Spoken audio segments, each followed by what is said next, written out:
The production of this program is made possible thanks to the support of the following and viewers like you.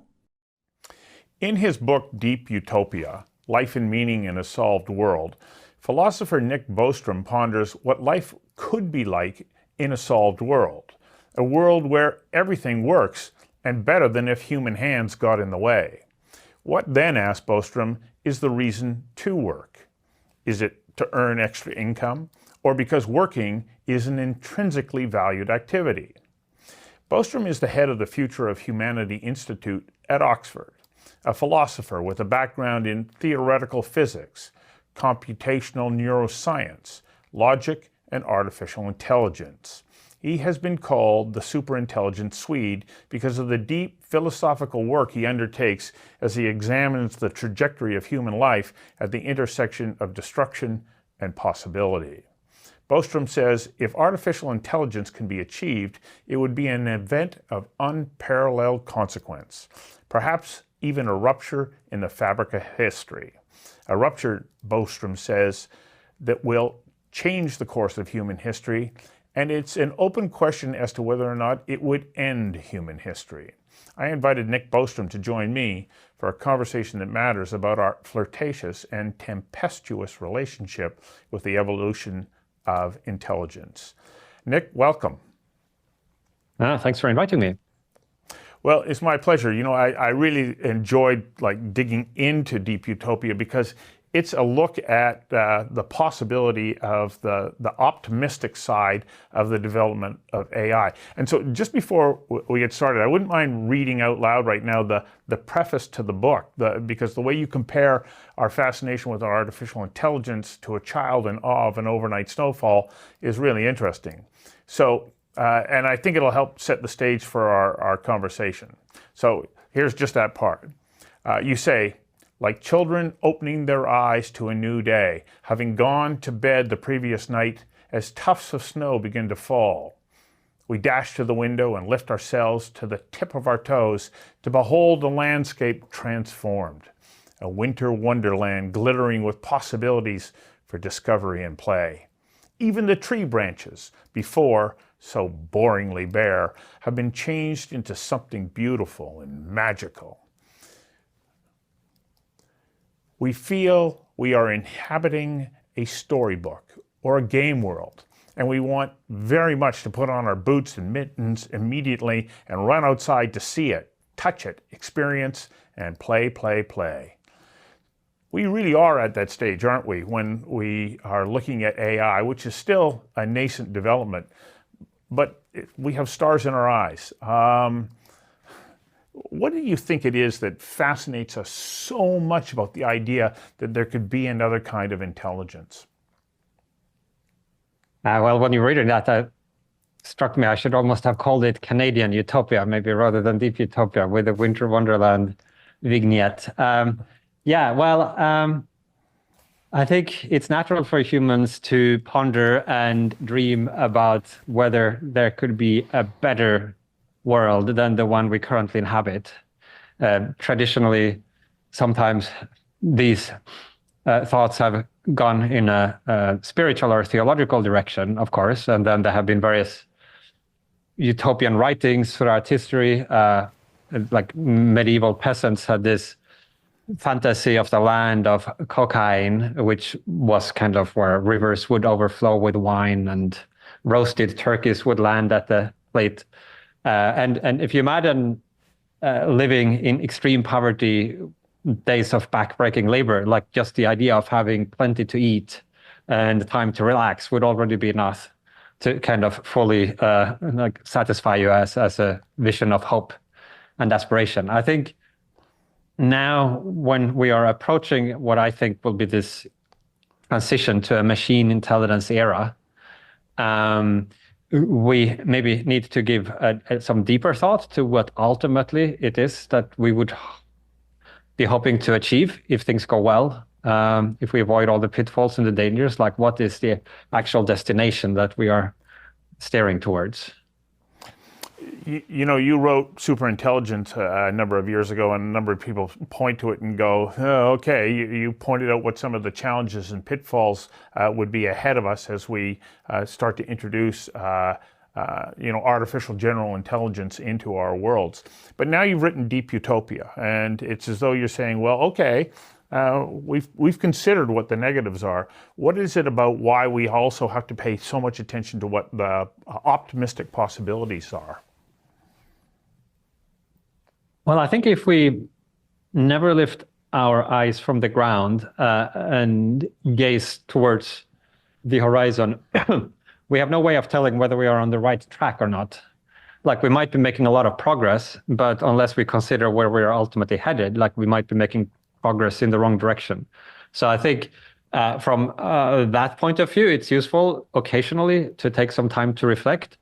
I also think there is the possibility we might have some scenario where at one point or another, some group of people, be it a few people in some AI labs or some government leaders or maybe some humanity-wide deliberative process, but some people have to at some point make some decisions about which direction to steer towards once AI can automate all human work and do a whole bunch of other things.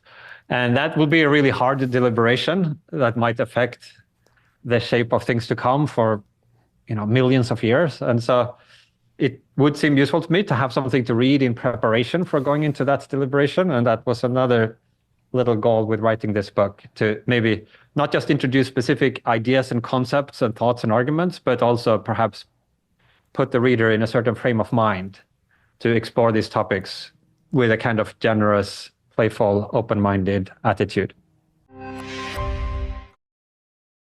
The production of this program is made possible thanks to the support of the following and viewers like you.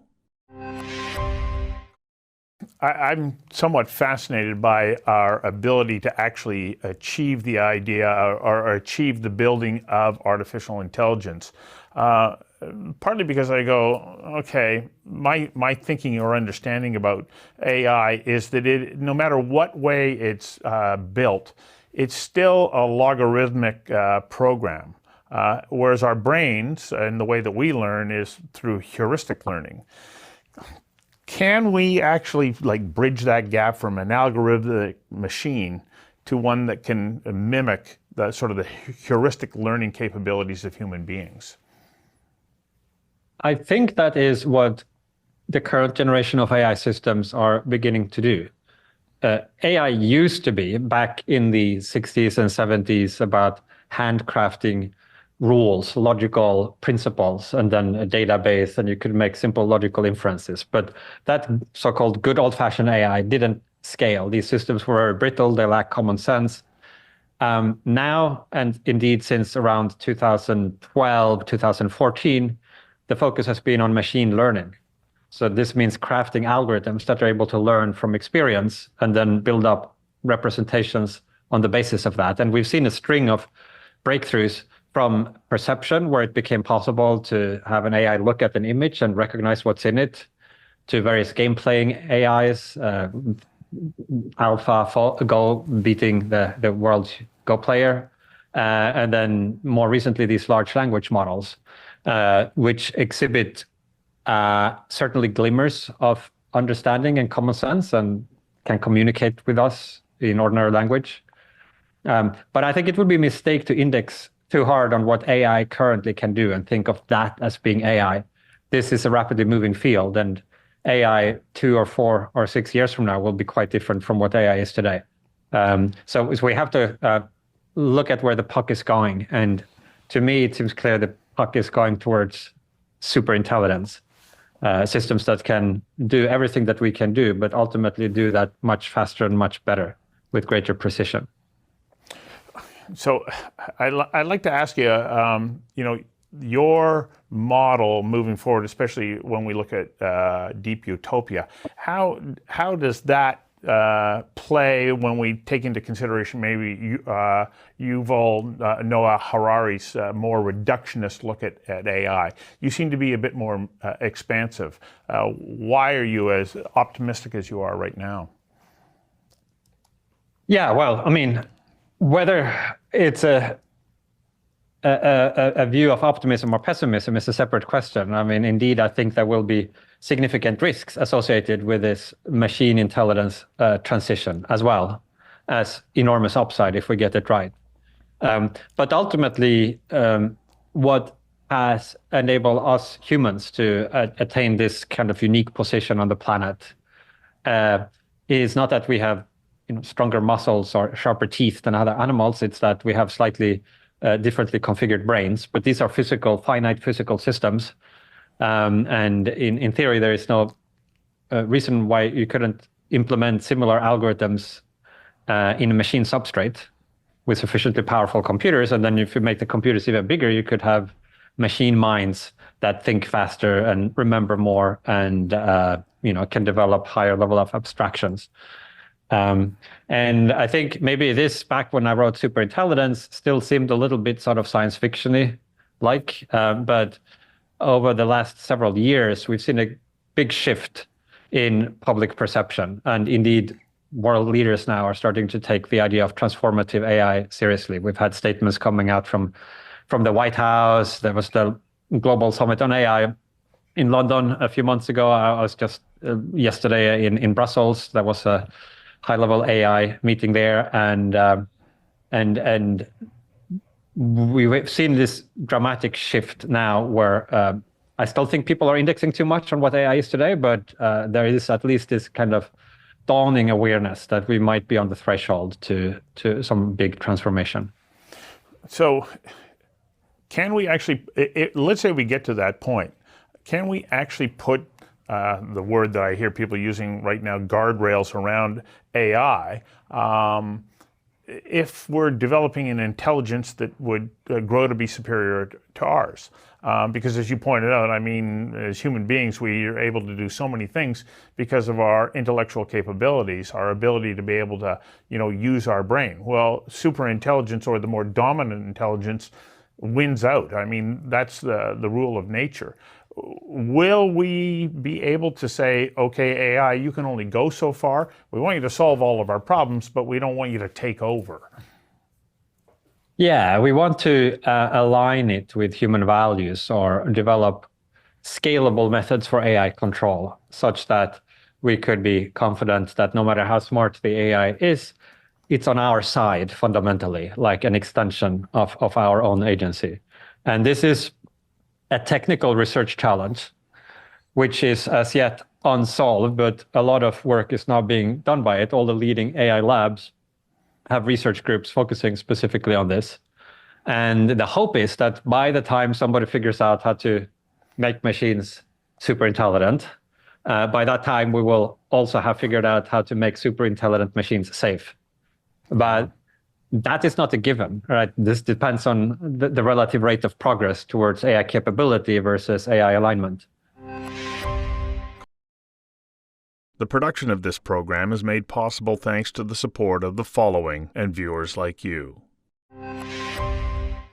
I know that we're wanting to talk about, well, what's the upside of all of this, in the sense that all of our problems have been solved. One of them would be even the appropriate amount of power generation that's going to be needed for all of these super data centers, which is going to be extraordinary, because these NVIDIA microchips require enormous amounts of power, and especially when you compound them by the vast numbers. So hopefully it'll solve our issues around power generation. But more importantly, and I think that this is the point of your book that I find really so fascinating, what does it do to us if suddenly we go, well, what's my purpose? Because so many of us look for purpose in what we do through the work that we produce on a day-to-day basis. How do we then find meaning?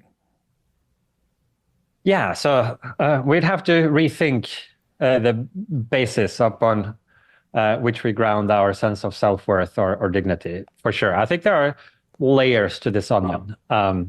And at the most superficial level, but extremely importantly, there is the kind of obvious point that with this kind of technology, if it's appropriately used and controlled, it could help us get rid of a lot of the negatives that currently plague the human condition. And this should not be minimized. Just eliminating Alzheimer's disease, leukemia, extreme poverty. You could go through the list. and it's a long and sad list. And just getting rid of those would already be an unfathomable boon. So that's like the least that could be accomplished. But then you can go further and you can think, well, a lot of the jobs that we currently have to do would no longer have to be done by humans because machines could do them instead. And this includes not just manual labor, like that we think are kind of at risk of automating, but also the more creative and intellectual jobs that currently exist, including my own. I imagine there'll be much better AI philosophers in the future if things go well. So then we get to the second layer of onion in that we wouldn't have to work for a living. So what then would you do to fill your day? And that's usually where conversations on this topic stop, because that's already a kind of radical idea to wrap your head around, that nobody would need to work at all. But I think there are further layers to peel off. So you could think about this, what it would mean to live in this kind of superintelligence-powered world and the technological maturity it could bring along. It's not just all the effort we put in economic labor that would be rendered OTOs, but also a lot of the other activities we do on a day-to-day basis would become unnecessary. So maybe people say, well, if I didn't have to work all the time, maybe I would start to work out more, and that makes me feel good, get fit. But then you think at technological maturity, which is this condition that superintelligence could reach quickly, there would be other ways. So you could pop a pill and have the same physiological effects as you would from spending an hour on the Stairmaster. Like you could be fit without having to work out, and you could get the same endorphin rush. Then would there still be any point in the sweat at the gym? Probably not. Okay, so then what? Like, oh, maybe somebody else says, I'd really love, I'd love to actually learn mathematics. I'd love to understand mathematics. I was never any good at that at school. Maybe if I had time, I could. But then you think, like, in a technologically mature world, if you really think what it means for technology to have reached its limit, in that condition, that would be shortcuts to attaining mathematical competence. You could have, swarms of nanobots infiltrating your brain and slightly adjusting the synapses so that you then possessed mathematical skill. And you wouldn't have to spend hours poring over the textbooks and doing exercises. You could still choose to do that, but would there be any point if there was this much easier path to mathematical mastery? And you can go through kind of the activities that we fill our days with almost one by one, and for almost all of them, you could sort of cross them out, or at least put a question mark above them. They would seem at risk of losing their point in this hypothetical condition. Okay, and then that becomes the real challenge. I mean, you talked about OTOs as being, kind of like, is it needed? Like, are we needed? And so I think that we have to find meaning some way, because there's something about the psychological structure of being a human being. You feel as though you want to be able to make a contribution, and that if you're, depending on what your faith is, that your role here is to live out God's will. And so much of that through the course of human history has been done by the work or through the work that you do. So would we not still want to work because of that feeling that we matter, that we're making a contribution in a way that is hoping to move the human experience forward? Yeah, so that becomes a problem then in this situation of deep utopia, or if you imagine a solved world, as I call it in the book, in that it looks, at least at first glance, that we couldn't have purpose or meaning, because there would be, it seems at least, nothing that we would need to do. I mean, we could still do it. Like, you could just choose to commute into the office every day and sit and type a Word document or whatever your job consists of, right? But would you really? Like, if you could just like smash enter and the AI would do it all while you stayed at home in bed? Probably not. So now there's one further layer to this onion. So far I described like a kind of first a post-work condition and then a post-instrumental condition where you don't even have to, exercise or study or do a whole bunch of other things. I think there's like one further level to this, which is ultimately, I think we will have a plastic condition in the sense that we ourselves, our experiences, thoughts, our bodies become susceptible to human choice and wishes. Like we could use the same technological affordances to remold if you choose, to kind of basically choose how you feel or what you want and what you think at any given point in time. So if the only reason why you thought it is important to have purpose is because it makes us feel good and gets us out of bed every morning, and otherwise you just kind of feel depressed and useless. Well, certainly so far as we are concerned with just those feelings, that would be easy to fix at technological maturity. You could take some drug that gave you great motivation and focus and energy, and you could sort of devote yourself to any random arbitrary goal and feel super motivated to pursue it. The way some people today become super motivated to pursue some random goal, like improving their golf handicap or whatever particular thing somebody becomes obsessed with. So all of that would still be available as an option in this kind of soul world. The remaining problem, though, is if there is something lost, even if you could feel very motivated and do all of these things, it would sort of be like kind of make up, like it would be tasks that they're not really needed for anything. Like we just choose to make ourselves want them so that we would have something to do and would feel happy about it, but they don't really serve any other purpose other than enabling the activity itself. So it's a form of play. Now, and is that enough, or is there something missing there? Is a kind of deep question. The production of this program is made possible thanks to the support of the following and viewers like you. As you were talking about, this blending of course, technology and human beings, what are we talking about? We're talking about the convergence between machine and humanity, and maybe creating immortality, because you constantly get replacement parts and can go on forever. For that, you have to have a reason for wanting to do it. Yeah. Now, it should be said forever is a long time. And if you literally mean forever, then that might just be physically impossible, given ultimately we have the heat death of the universe that looms. I mean, trillions and trillions of it.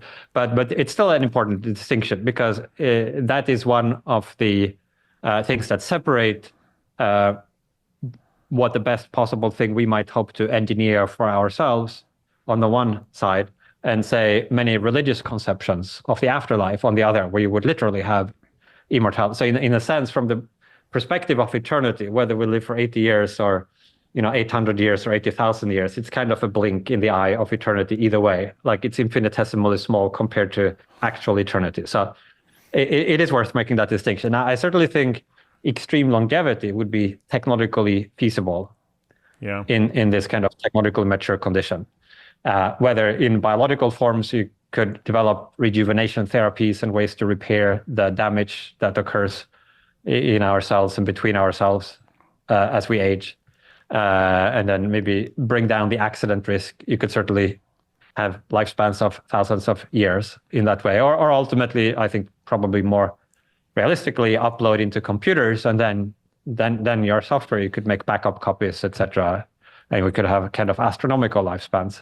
But you're right that at that point, the question is not so much whether this is technologically possible, but more whether it's desirable, or under what conditions is it desirable. We kind of know what it can mean to live a human-like existence with a human-like brain for 80 years or 100 years. Presumably that could keep going for like 200 years or something, but like once you really start to push 10,000 years or 100,000 years, it's not really clear, even if you remained kind of physically healthy throughout that time, whether your mind might not go stale and begin to stagnate over such extreme life durations. And so at that point, you might need to start to think about ways to upgrade yourself, to expand yourself, so that you could kind of continue to grow. I think like right now, we think of human growth as ceasing at age 15 or 20, and then you're fully grown, and then you stay there for a while, and then you kind of slowly rot. But I don't see any fundamental reason why we couldn't continue to grow up beyond 20. That might just be our current biology doesn't allow that, but I, for one, would be quite interested to see what kind of levels of maturity a human might attain if they could just continue like they did during their first 20 years, but continue that for another 200 years. Like, and I with some kind of technological aid, maybe you need extra neurons or something like that to sort of be able to continue to learn and develop for such long times. Well, I'd be fascinated to experience that and witness it as well. The thing that I like so much about your book is that it poses the questions, it addresses potential outcomes, but most importantly, it gets us to think about the direction in which we're going. I think it's a fantastic read. Thank you very much for writing it and also taking the time to do this interview today. I appreciate your time. No, thank you so much for reaching out.